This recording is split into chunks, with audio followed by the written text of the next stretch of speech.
I'm delighted to welcome you back as you continue your studies of the Greek language. I appreciate it. You've made it to chapter 5, which is a good showing. I'm glad to have you along. We're going to be moving in this chapter to a discussion of what's called the first declension. I discussed in some detail last time declension, so I'm not going to go back over that. I think you're getting it by this point, but just to remind you, the declension does not affect the meaning of the words. In Greek, there are 3 declensions. We learned the first 2 right away. That's what we're dealing with right now. The third declension won't show up until we get to chapter 17, and it's a little bit of a different bird, so we're just going to hold off on worrying about that until we get to that point. But these first 2 declensions, of course, are very, very common. Most nouns in the Greek language are one of these 2. As a rule, nouns in the first declension are feminine. Those that end with either alpha or eta are always feminine. There is a class of nouns in the first declension that are masculine, but we don't deal with those quite yet, so we're going to hold off on discussing them. I mentioned last time that second declension nouns tend to be masculine, but that's not always the case, and you don't want to rely on that. You do need to learn each word as they occur in the vocabulary list, but you can at least rely on this, that if you find a first declension noun with an alpha or eta in the ultima, then you know that that's going to be a feminine noun. Because there's no further concepts that we need to deal with here, what I'd like to do is just plow right in, take a look at the vocabulary list. Most of this chapter, you'll notice, and I hope you've read it by now, at least perused it. That'll make our discussion right now somewhat more meaningful. But most of this chapter is simply dealing with the various ways in which spelling varies with these nouns, depending really on where the accent lies and a couple of other considerations. So we're going to look at the nouns that Machen himself treats in this chapter. We're going to notice again how the rules of accent apply. We're going to notice the various types of nouns that show up in the first declension, and then we'll move on to the exercises. So it shouldn't take us too long to make it through this. Again, my strong encouragement to you is that you don't neglect doing the exercises. I've provided to you the answer key, and if you'll just work through, do the exercise, look at the answer key, and make sure you understand how exactly that answer was derived, then that will serve you well as you proceed in your studies. So let's go ahead at this point and take a look at the vocabulary list that's presented in this chapter. We'll just go through these briefly. The first word here is aletheia. Aletheia. It's always important to learn to pronounce them correctly, and I try to observe the rules. Sometimes I slip up myself, but that would be the pronunciation here. If we look at this word, we notice that the ultima must be short. Can you figure out why that alpha has to be short? And of course the reason is because the rules of accent require that if the ultima is long, then the accent cannot go further back in the word than the penult. And here we see the accent on the antepenult. So we know by pure deduction that the ultima is short. The nominative singular of this word has the accent on the antepenult, so it's aletheia. It means truth. I'm not aware of any English words that come from that, but you're probably familiar with the girl's name, Aletheia, which of course is taken straight from that Greek term. The next word we have is the word basileia. Basileia. This is the word that means kingdom. You know the word basilica, which was a form of architecture in the ancient world and was picked up eventually by the Christian church. So we usually think of a Christian basilica, but it actually had its roots in the ancient pagan form of architecture, but it simply means kingdom, and it was a hall or a building in which, of course, matters of state would be conducted. The next word we have is the word graphe. Graphe, accent on the ultima here, so be sure to pronounce it correctly. It's not graphe, but graphe. And of course here the accent on the ultima is going to, pursuant to the retentive rule, want to keep the accent on the ultima throughout the declension. We'll look at that a little bit later. It means a writing. It can also mean the scriptures or a scripture. And of course that's the common use in the New Testament. The word graphe, of course, is the word from which we have innumerable words in English, telegraph and so on, graphics, that kind of thing. All of those words, of course, have their roots in that Greek word graphe. Next we have doxa, doxa. The accent on the penult here, we know it would have to be an acute because omicron is short and circumflex cannot stand on a long or on a short syllable, so doxa would require an acute there. We don't know the length of the alpha. We'll take that up a little bit later. It means glory. You probably know the term doxology or doxology, something we sing in church sometimes.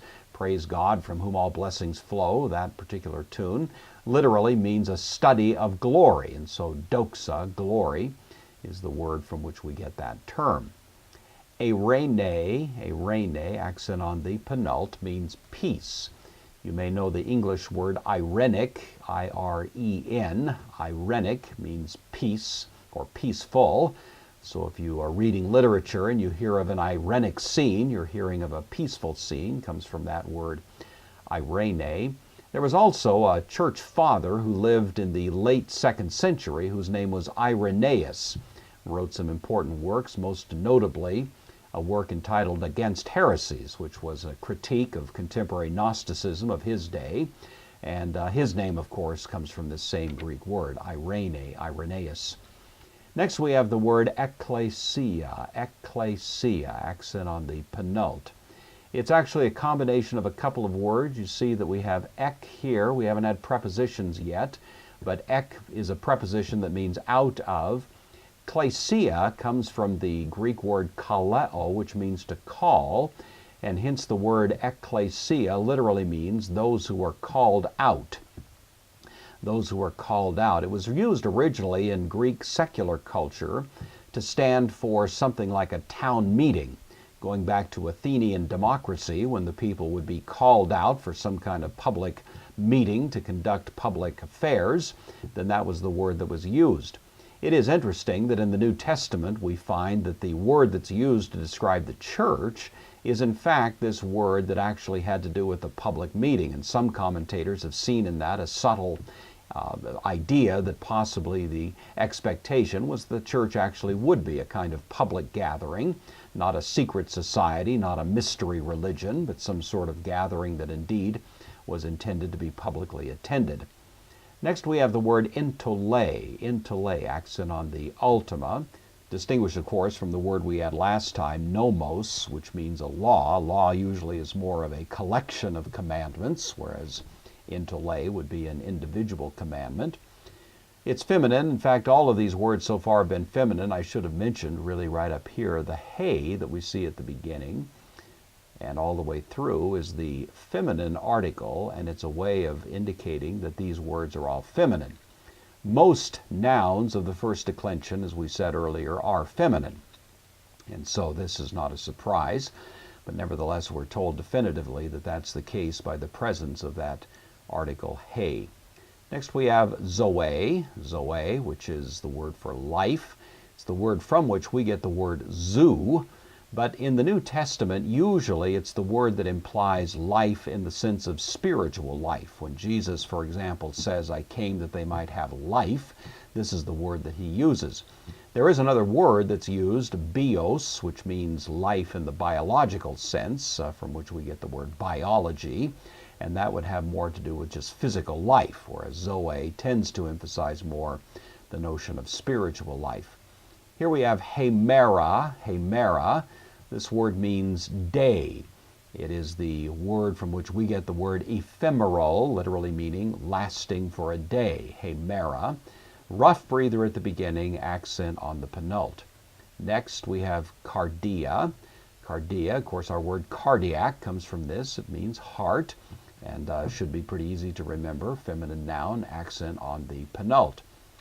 Parabole means a parable, and you can tell immediately our word parable comes directly from parabole. It again is a combination of two words. The para is a preposition that means alongside or beside, and bole from the verb balo means to cast. So the word literally means something cast down alongside of something else, which would be the standard idea of an analogy or a comparison. and that is what a parable is. The kingdom of heaven is like this or that. That's a comparison, and of course Jesus is the great genius of the use of parables, which we see so commonly in the New Testament. Next we have the word phone. Phone. We have all kinds of words in English, telephone, and so on. Any kind of phonic reference is to a sound, and this of course means a voice, phone. Psyche is the word that means soul. In fact, our word psychology comes from this Greek word psyche, which means soul. Psychology, literally, the study of the soul. I'll leave it to your own assessment how much of that is actually going on. Psyche is common in the New Testament. Sometimes it means the human soul in the sense that we commonly think of it. Sometimes it simply means a human life, and you'll have it used in a variety of settings, and so you just need to let the context help you determine the precise meaning of it at any given occasion. Next we have the word hora. Hora, rough breather at the beginning. It is the word from which we get the word hour. Our H is silent, whereas of course the H implied here at the beginning of this word is pronounced, but it otherwise is the same word. We got it straight from the Greeks. Hora means an hour. All of these of course are feminine, you'll notice that. And these are quite common words in the New Testament, so it's a very good idea to gain a mastery of them. Not only the gender of the word, but also, of course, the accenting of the word is quite important to keep in mind. Just a few details that Machen mentions to us. All nouns in the first declension ending either in alpha or eta. We have examples of both. There's an eta noun. Here's an alpha noun. But of course, he says all nouns in the first declension ending in either of those letters are feminine. And as I say, as a rule, the words in the first declension are feminine. There are some words that are masculine. We're going to see those pretty soon, not in this lesson, but we'll notice that for the most part, these are going to be feminine nouns. Now he's going to give us, in the rest of this chapter, simply some examples that amount to paradigms of various ways in which words are declined. And each one of these represents a somewhat different configuration of the accenting along with the spelling of the word. So this doesn't take a whole lot of brain power, but we'll just work through these fairly quickly. Let's take a look at the first one. This is the word hora, and you should be able to tell by looking, without even reading ahead, the length of the last syllable. We notice that the last syllable is alpha. Alpha can be either long or short. But when I look at the rest of the word, I notice that in the nominative singular, I have an acute accent on the penult. And I know the rules of accent dictate that if the last syllable were short, then a long accented penult would have a circumflex. But here, of course, I don't see a circumflex. And so therefore, I know that the alpha must be long. And in fact, it is long, and it's going to remain long, of course, you'll notice here, throughout the singular side. So hora, horos, is the genitive. Hora, with the iota subscript there, is the dative. And horon, also long alpha, is the accusative.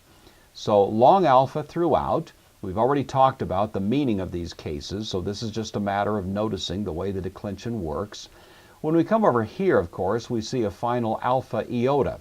And we learned back in lesson 2 that alpha iota, when they are the last two letters in a word, are always short.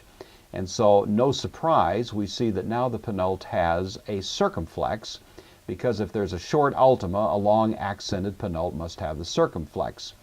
Here, it seems to be a bit of an anomaly. We have the circumflex on the ultima. We weren't expecting that because the retentive rule would suggest that the accent should remain where it found it. This is going to give rise to a special rule that applies only in the first declension.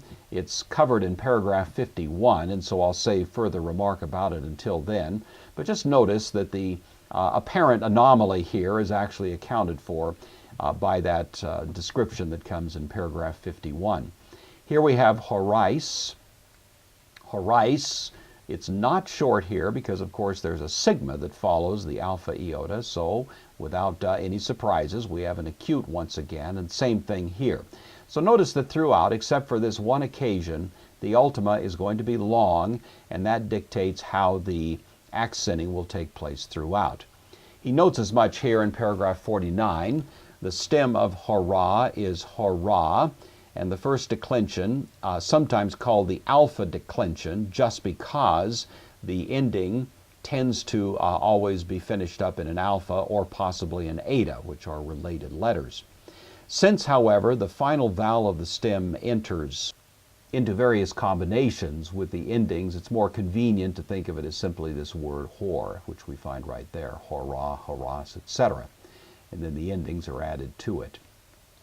He notes here that it should be noticed that the alpha characteristic of this declension, as the omicron is characteristic of the second declension. So as a rule, you'll think of the second declension as the omicron declension, the first declension as the alpha declension. He also notices here that the alpha in the nominative, genitive, and accusative singular, and in the accusative plural, is long. I was just noting that with you, so just reiterating it here.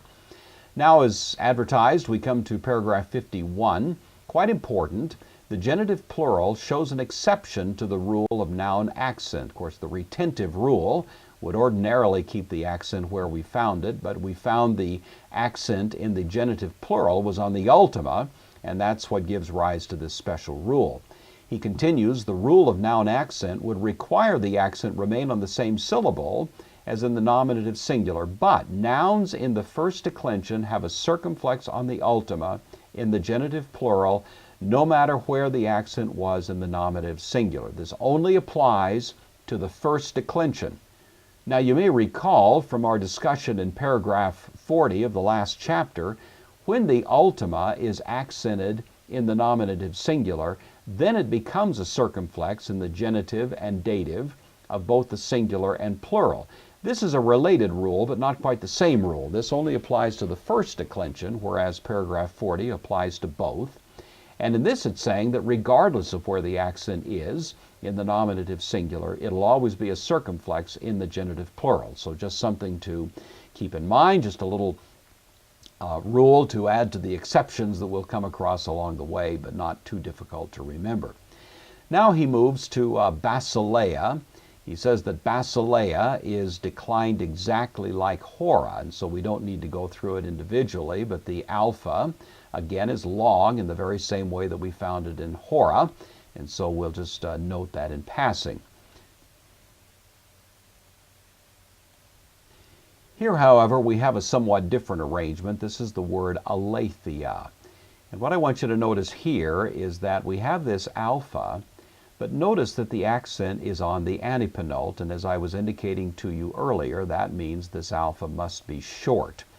And so we're going to notice that the alpha seems to change length as we go along, because even though it starts aletheia, it becomes aletheos, aletheia, and then goes back to aletheon in the accusative. Here, similarly, aletheai is the plural nominative, but then we have aletheon, this is rule 51 or paragraph 51. Aletheis, long ultima, requires the accent come to the penult. And finally, aletheos. So you notice the reason he gives this to you is because the accent is moving around a bit. And we notice that even though it started short, it must, at least apparently, be long, especially here. We wouldn't know for sure. Here we know it's long because of the iota subscript. Here it becomes short again. Here it's short. Here, of course, the omega nu must be long.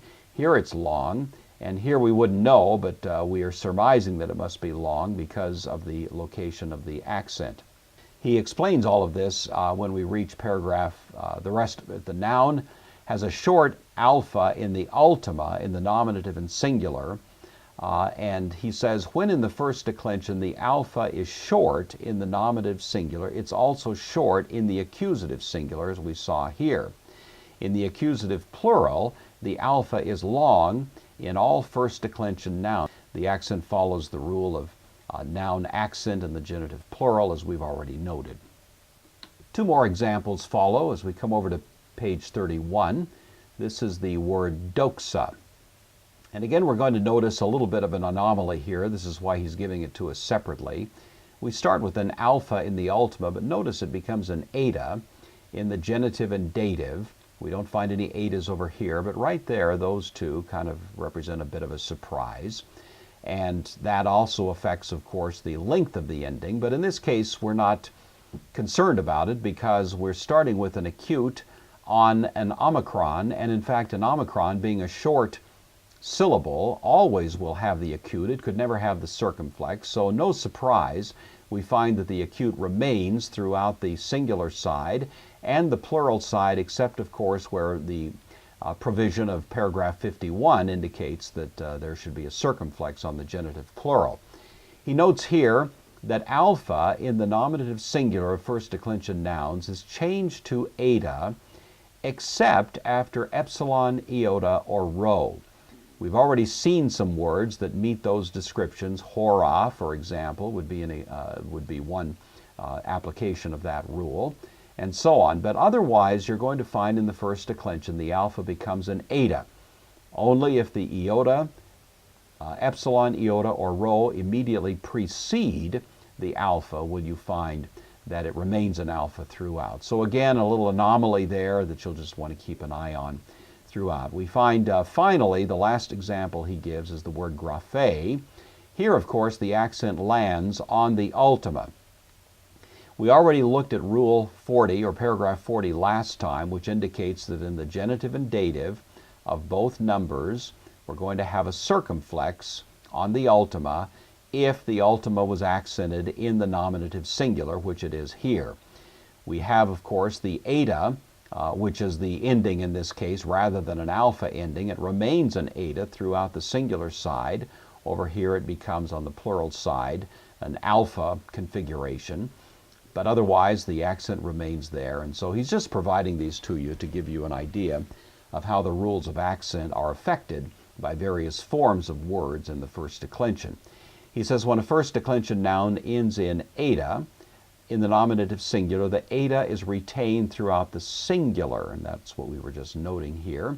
The plurals of all first declension nouns are alike, and that's what we saw over here. Finally, he says, in the first declension, exactly as in the second, when the ultima is accented at all, it has the circumflex in the genitives and datives of both numbers, elsewhere the acute. Let's go ahead and take a look at the first few exercises. So I'll do the first three of these and then leave the rest of them for your own consideration. But what do we have here? We have, first of all, suke. We know that's the word soul. We notice that that's the form that we saw in the vocabulary, the nominative singular. We notice that the acute accent became a grave because it's followed without intervening mark of punctuation by a subsequent word. And so we know that it's going to be translated a, soul. Third person singular of blepo is blepe, a soul sees.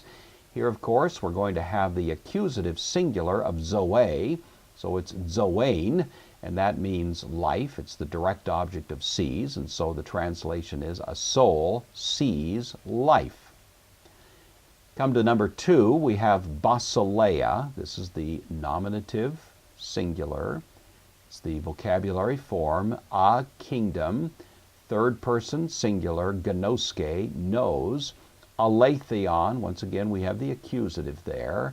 Aletheon, truth. So a kingdom knows truth. And then finally we have the last one I'll do at least at this point, anthropos, nominative singular, a man, graphe, third person singular, writes.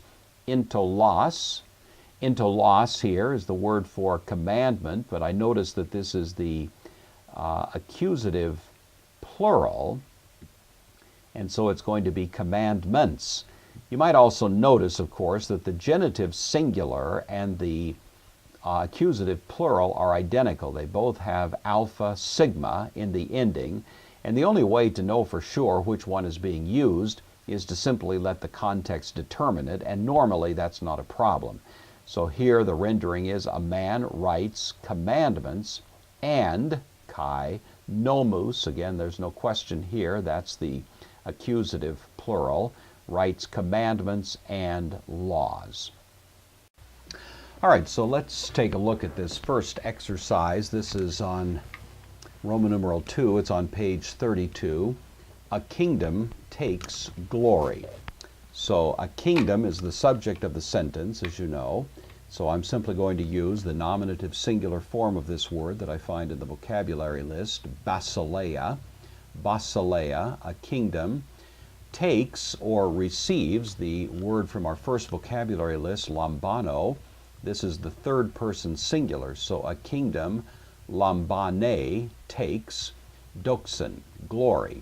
This is the accusative singular, and I notice that the accent remains where I found it on the penult, and so a kingdom takes glory. And if you came up with that in doing this exercise, then you should be in good shape. All right, our next example is going to be number 2. Churches are saying parables to hearts of men. Churches is the subject of the sentence. I want to have the nominative plural, ecclesiae, and so that's what I have here. The retentive rule keeps the accent on the penult, ecclesiae, churches. Legusi, this is the third person plural, and so it's legusi, they are saying, churches are saying. Parabolos, parabole is accented on the ultima. The retentive rule keeps it there. This is the accusative plural, parabolos. Churches are saying parables. And then here we have an indirect object, cardiais, two hearts. And so what I have here is the dative plural ending. Retentive rule keeps the accent on the penult. Churches are saying parables, two hearts, and then here, of course, the genitive plural, anthropon, two hearts of men. Rule 40 doesn't apply because anthropos is not accented on the ultima in the nominative singular. And so the retentive rule would like to keep it on the antepenult, but because the last is long, I have to drag the accent to the penult. So it's going to be anthropon. So ecclesiae, legosi, parabolos, cardiais, anthropon. Churches are saying parables to hearts of men. The last of our exercises, number 3, a little longer, but nothing too difficult. A heart of a man is teaching an apostle, and a voice of an apostle is teaching a servant. So a heart of a man, heart is going to be in the nominative singular, functioning as the subject of the sentence. So cardia, same way I find it in the vocabulary list, a heart, anthropou of a man, long, genitive singular, pulls the accent to the penult. A heart, anthropou of a man, third person plural, is teaching, didaske, an apostolon, an apostle. This is the accusative singular. That is short, and so the accent remains where we found it on the antepenult. Apostolon is teaching an apostle, comma, kai, and phone, nominative singular, same as we find in the vocabulary list. Phone, a voice. Now we have the genitive, and so the genitive is a long ultima, pulling the accent here. Apostolou, didaske, is teaching a slave. And so didaske, third person singular, and of course a slave or a servant is in the accusative singular. This is short, and when the ultima is short, a long accented penult must have the circumflex. And so that's what your answer should look like. All right, so you should go ahead and continue working through the exercises. Again, I've provided to you the answer key. You'll see it there when you click on this particular lecture, and so you should check your work. And I suggest you check as you go. I think it's a little bit more helpful to get immediate feedback. So as you do an exercise, immediately compare your work to mine, and if you see any errors there, try to figure out what those errors are and correct them. Again, my strong suggestion to you is that you really feel pretty comfortable with this lesson before you go on to the next one. It's always a little bit tempting to just kind of plow on to the next one, and that's understandable, but you'll find that each lesson is quite a bit more comprehensible and enjoyable if you've really mastered the skills that are implied in the previous lesson. So that's going to do it for this time around. I hope you enjoyed our little excursion into the first declension, and I'll look forward to seeing you next time you're here with us. And until then, God richly bless you.